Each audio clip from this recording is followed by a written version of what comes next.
Hi, Don. Thanks for doing this. Gregor Chisholm, Toronto Star. You've been managing every year for the last 12 years. What was it about this opportunity that kind of made you want it to sign up for the daily grind again, as opposed to maybe getting a year of R&R or something like that?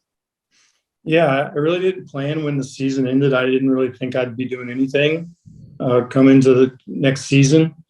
But the first conversation with Ross was really interesting. And, his beliefs, I could tell the way he was talking and the belief in the club and what he felt like I could bring to the table. That was really interesting to me. And so that's really what started it. I'd had a couple of conversations with other clubs and roles that I wasn't interested in at all. But this one was really interesting, and also knowing the club. I mean, a little. We've played you all not last year, but the 2 years in a row, and knowing the talent and seeing it. I know it's a really good club.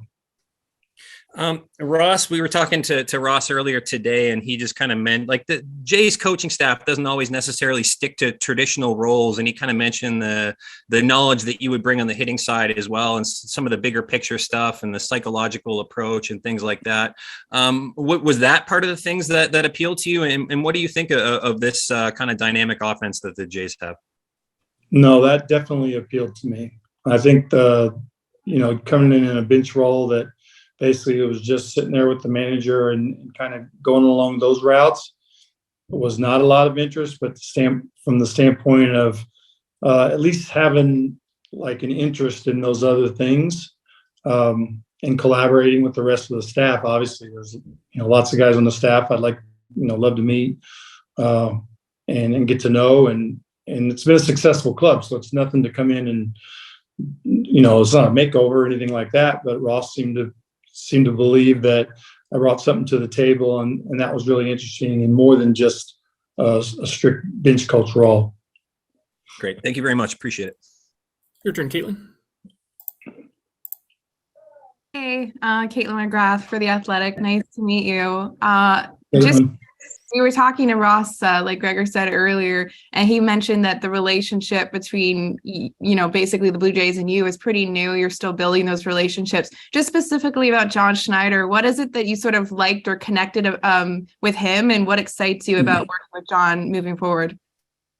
John's role was the most important to me. After I talked to Ross, and I love that conversation we had, but kind of I think early on with Ross, it's like John's got to be 100%, comfortable with me. And, my role I look at as I'm here to support, John in anything he wants me to do. I'm sure he'll define the role as it goes. But that was like the most important thing for me, is getting comfortable with John, and probably more than anything, John being comfortable with me. I'm not much of on the ego side at all. I feel like I'm here to help and here to help him. I don't want any trouble. I don't want to cause any friction at all within this staff. I want to be part of it and just humble myself and do the work and help players. That's what I love doing. I want to see players have success.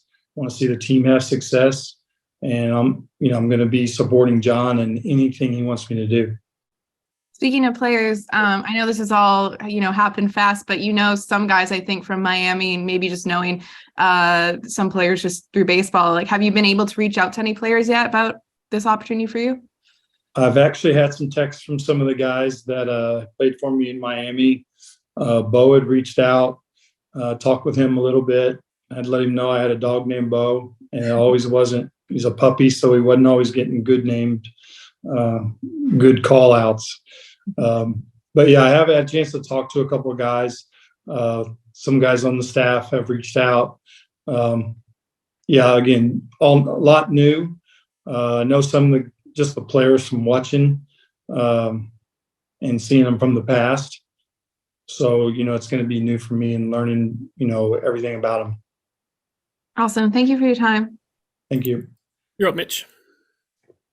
Hey, Don, thanks for the time. Mitch Bannon from Sports Illustrated. I was just wondering, when you were talking with the Jays, kind of, did you have to sell yourself at all, or how did you kind of claim that you would kind of be a fit for this job? I didn't try to sell myself. I just want to be myself. And I didn't really know if it's something that I wanted to do. So I spoke earlier that I wasn't really necessarily looking for a job when I, went into the winter. Didn't necessarily really thought I'd be home really with my 8-year-old and kind of being a part of that. But Ross kind of, told me what he thought, and really from there, talking with different groups within the organization, just try to be myself. And as much as anything, I didn't try to sell myself. I always just try to be myself. And specifically in this most recent stint with Miami, is there anything you kind of learned about yourself or learned about kind of leadership in these most recent couple of years that you're going to take forward to Toronto? Well, I think you learn from every year you coach or manage. You're going to continue to get better and continue to learn. But I felt like, the organization, you feel like you have to have that strength from top to bottom. Right. And so it starts with ownership. It moves down through the front offices, down to the field staff. And I think that there's, a one-mindedness about, how you want to go about things as far as, from the field standpoint about winning games and how do we approach it and how do we get our players to play their best baseball and what are we after? So you learn that it has to be in place to be successful. Thanks, Don. You're up, Shay. Hey, Don. Shai Davidi from Sportsnet here. Forgive the background noise. I'm in a noisy spot. I heard you mention before, you talked about wanting to help players, and listening to you on the podcast with Joel Sherman and John Heyman this week. You also talked about being able to see things in the way that you like to help contributing to players. Can you describe a little bit about your approach to helping players and how you try to communicate with them and give them stuff that you're offering from your experience and your knowledge? Well, I've always found out that there's no reason to offer it if they don't want it. Start with that. But you try to be, like, as a manager, it's a little different because you just don't have the time to reach out into all areas. You're kind of overseeing everything. So it's a little different. From the hitting coach standpoint, when I was doing that, there's things you see, and you just talk with guys and you ask them how they're feeling, and you can tell when they're comfortable with what they're doing, and you can also tell when they're not comfortable. So you have to have conversations. There's different ways to get things across, and there's different things that cause problems. Sometimes it's the swing itself. Sometimes it's the thinking at the plate and, either approach or lack of approach, an understanding of that. So you just have conversations, and really you have to build trust with these guys. They have to trust you that you're there to help them. And I've always came from that kind of teaching point, is that, hey, I'm not here for me, I'm here for you. I want to help you in any way I can. If I'm suggesting something and it doesn't work for you and it doesn't fit, then get rid of it. And it's not going to hurt my feelings. You have almost about 3,600 games of experience, split almost equally between being a player and a manager. I'm just wondering, how have you learned to draw on the different sides of it? When are you kind of looking back to your player experiences, and when are you drawing back on some of your coaching experiences to try to reach players? It depends what they're going through, right? Because I feel like I've been kind of through all stages of, coming in, just getting to the league and trying to prove yourself and wanting to go show people that you can play. Going through different stages, arbitration, contracts, struggles, all those things are the same. We talk about how much the game keeps changing and evolving, but when a guy's 0 for 15, he's feeling just like I did when I was 0 for 15. So you draw upon that. And then as a coach, you're drawing upon relationships that you have, experiences, interactions you have with players. Some of them may not have went right or the way you wanted them to go. You make changes, you go at it a different way. So you use everything that's kind of came across your plate however that works to get your message across. Thanks a lot, Don. Appreciate it. Okay, we'll go to Mike. Mike Wilner from the Toronto Star. Don, welcome to Toronto. Welcome back to the AL East. It's been a while. Thank you, Mike. A lot of the questions have been about your teaching hitting and what the level of hitter you were. You've got a Gold Glove first baseman here just coming into his own. And how much are you going to be able to advance what Vladdy's doing defensively with the experience that you had? Well, again, I think number one is Vladdy just won a Gold Glove. I was actually at the dinner, so I'd seen that right away. And so really just going into different things, whatever he's dealing with at the time, right? If there's something that he has a problem with or uncomfortable with, or if there's some, different things that you see out there, most of the things that you see are subtle. They're not major things. And there may be a play here or a play there where you would say, hey, would you think about doing this? Or why are you looking to do that? Right? One thing or the other, right? So it's back to conversations about, communicating and talking through a situation, and just seeing where their outcome is. Their answers or the way they go about it kind of tells you what they're thinking.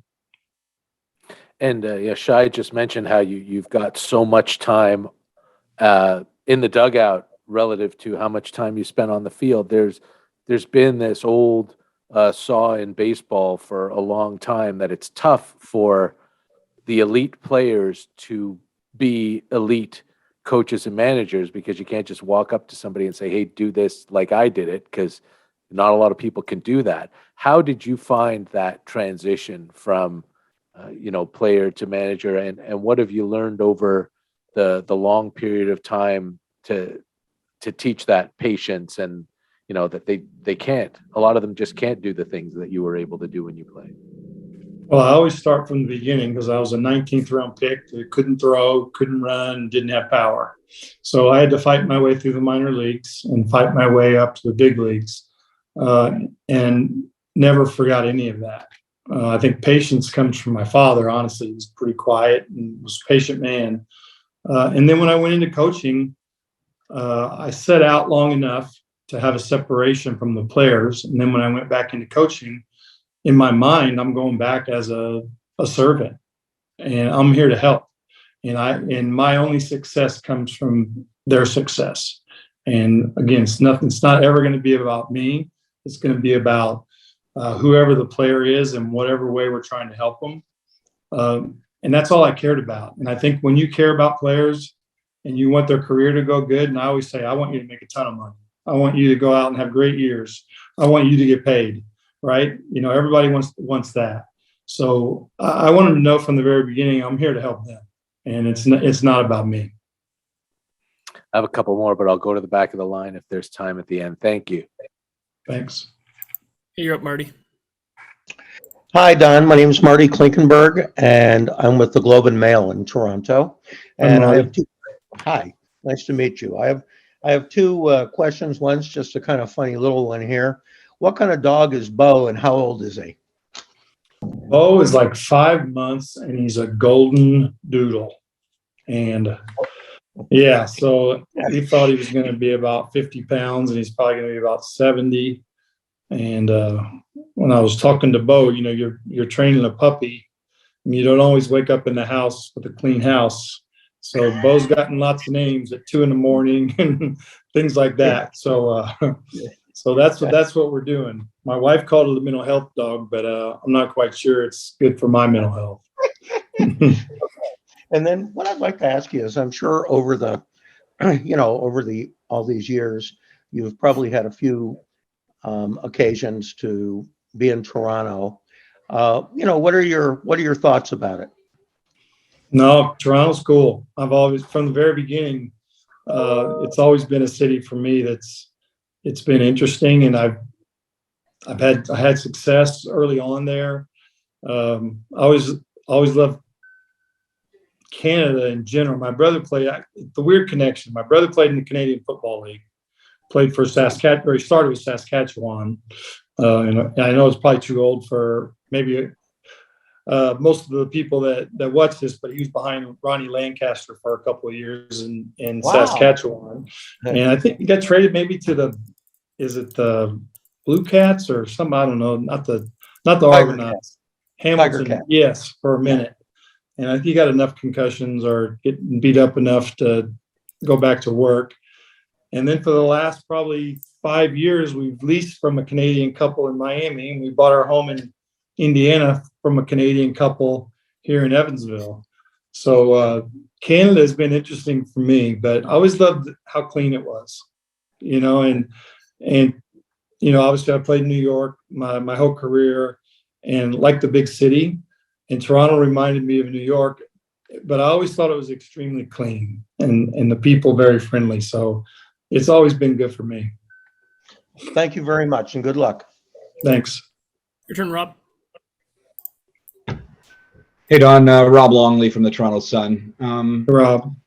Hey, nice to meet you. We've all got to know John Schneider pretty well up here. What about his personality do you like, and how do you see the two of you meshing as compadres in the dugout?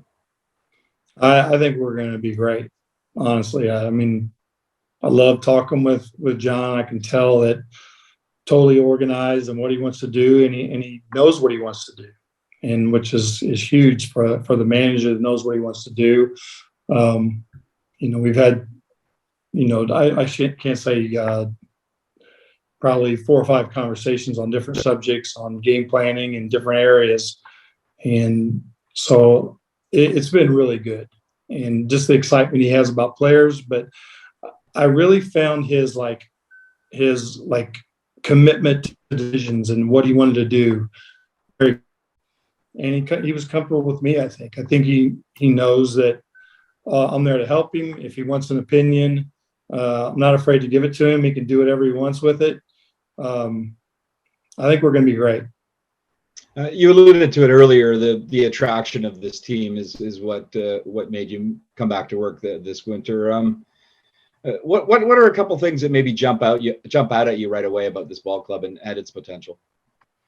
Well, I think you look at kind of the combination of youth and experience and an offense that can throw runs up. Over the last few years, again, I've seen these guys, they throw runs up in a hurry. That doesn't mean you're necessarily always consistent as you want to be. The pitching is there. You got 3 or 4 guys off my former staff in your bullpen now. I hope Hyun-jin gets back quick. A guy I had in LA, another guy I love. So just the whole package, right? You can see a club that a number of things. Obviously, the team in general, they've had success, and they're ready to move on and keep winning. It seems like the players themselves are committed to that, which is huge. But it's a great environment. The stadium's cool there. It's loud. There's passion around the club. I mean, I think all the ingredients are there to win. It's just going to take that commitment from, John, obviously following John's lead, but our staff and the players to take it to the next level. Great. Thanks, Don. All right, we'll end here with Mike. Thanks, me again. You talked about how you were ready to just sit back and take the time off. How surprised were you when the phone rang and to talk about a job in Toronto? Pretty surprised, honestly. I didn't really, think about Toronto at all. I'd seen their club, knew they had a good club. But when Ross called, and just the first conversation, I just felt great, honestly. And that's where it was like, we'll see where it goes. But it piqued my interest right away. Like I said, I had some other clubs that weren't the same type of interest for me at all. And this one just seemed to be like a good fit. And from there, I just had to go to John. As far as I was concerned, he had to be 100% comfortable. And then obviously there was a whole process there. I'm sure there was numerous guys, interviewing or whatever they do. And it was just just going through the process, but it was interesting from the very beginning with Ross. And lastly, I mean, it's been a while, but the Blue Jays have had a tradition of bringing in guys who were major rivals in the 1980s and using them to help win World Series. They did it with Jack Morris and they did it with Paul Molitor. And now, you know, you gave them a very hard time in 1985. How do you feel about potentially continuing that tradition from a different spot? No, I'm here to win. So I didn't come to the Blue Jays to help somebody else win. So, you know, I'm chasing it like everybody else, right? I want to win. The organization wants to win. I'm sure fans want to win. I'm going to have no problem, you know, doing that. And I think true fans respect that, right? They don't think you're going to come in and just there for the job, right? We're there to win. And that's what professional sports is. So, you know, that's the interest. Thanks. Good luck. Thank you.